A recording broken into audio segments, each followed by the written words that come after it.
Ai jestas, vieläkö pitää puhua? Johan tässä on puhuttu. Eli muistakaa käyttää hashtageja. Muistakaa ottaa kaksivaiheinen kirjautuminen käyttöön kaikissa tileissä, missä se on mahdollista. Muistakaa, kun postaatte someen, että teidän äitikin kehtaa niitä juttuja lukea.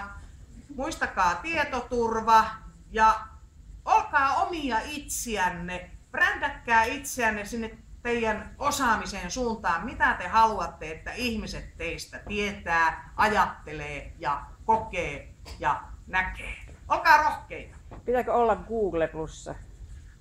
Voi olla Google Plusassa, jos englanniksi postaa ja haluaa muunmaalaisia asiakkaita, niin kannattaa. Mikä sinusta on paras nyt some-työkalu, jota sä suosittelisit matkailualan ammattilaisille? Matkailualan ammattilaiselle Google Maps eli Google-karttojen käytön opettelu, koska siitä on älyttömästi hyötyä.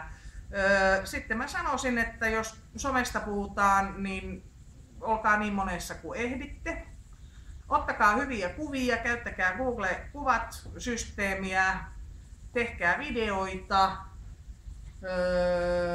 Olkaa oma itsenne. Olkaa omia itsiänne ja olkaa julkisesti. Kiva. Kiitos Jaana. Kiitos. Jee, tapu.